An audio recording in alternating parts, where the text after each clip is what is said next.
Well, Craig, 90th minute, 1-0 up. 96th minute, 1-1.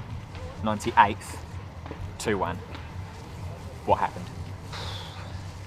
To be fair, it's hard to put into words. I thought we'd done really well all night. I thought we controlled the game, especially first half. We could have been 2 or 3 up first half.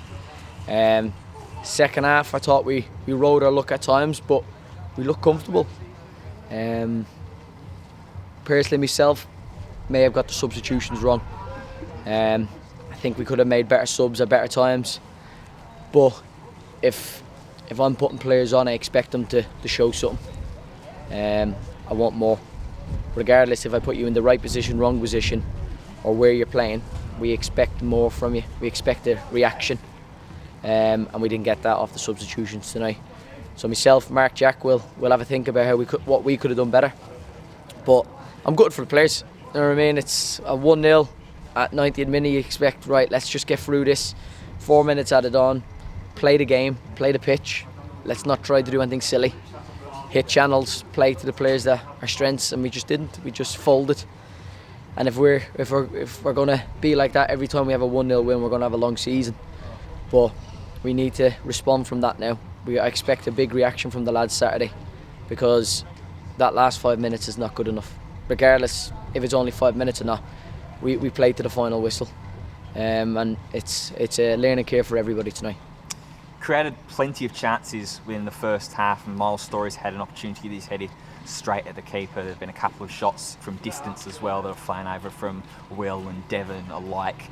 The second half, those chances just never really sort of seemed to come. Was there the outset, like you say, sort of to play to the pitch, because we can see it in its conditions at the moment, it's well and truly dug up?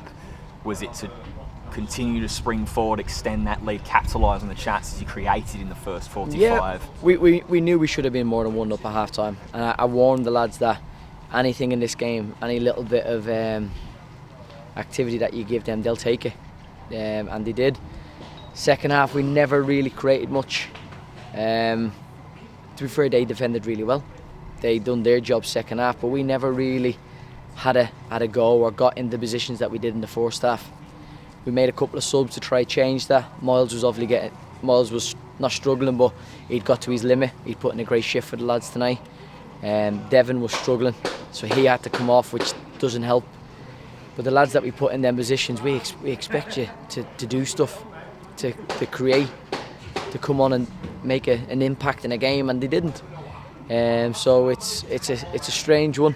It's a tough one to take. But second half, I thought it was just going to be a professional half for us.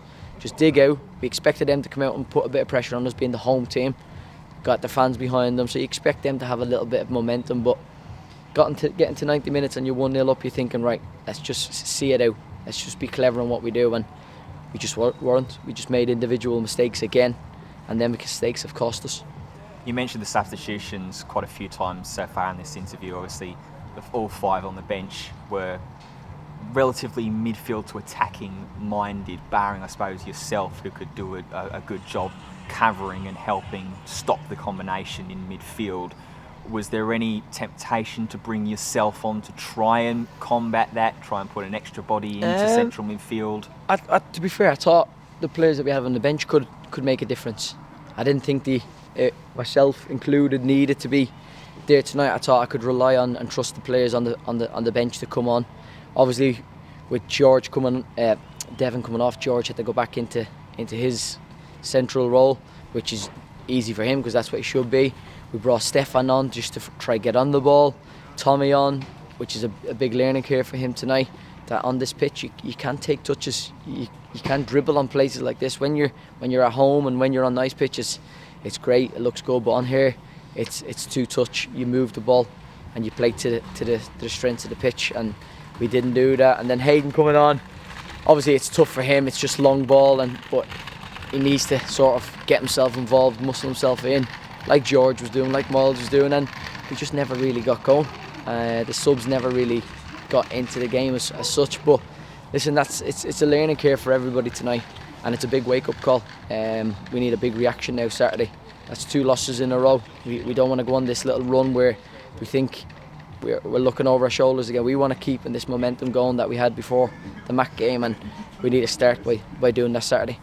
A little bit of a sort of semi-defensive headache, I suppose, course for you as well, with Devon Matthews being forced off, George Waring seeing 2 yellows, which led to the ultimate free kick that bagged Farsley the winner here this evening. How are you going to approach that going into these games forward? Is the injury to Devon serious, or? No, it's nothing too serious, so we just have to assess him. It's nothing, should be okay for the weekend, but we just have to get into training Thursday night, assess, regroup, refresh, and we'll go again Saturday. But we need a reaction after that tonight. The lads owe all the fans that travelled here tonight, they owed them a reaction. They were singing all night, getting the lads through the game, through the tough periods, and unfortunately we couldn't get the team through that bit. So hopefully on Saturday we'll get a reaction, and we'll see what happens. And it's Brackley that come to the Thames side on Saturday, perennial playoff contenders themselves. Does this feel not just for a reaction from this evening's performance, but also a reaction looking forwards as to Curzon's playoff aspirations? Exactly. If we want to be anywhere near playoffs or be in sights of playoffs, we've got to be beating teams or competing with teams like Brackley. They're always up there, thereabouts. So when Brackley comes to our place, if we want to have that mindset of being in a playoff position to come towards the end of the season, we've got to be challenging and looking to put on a performance against teams like that. Great for you, time. No problem. Thank you.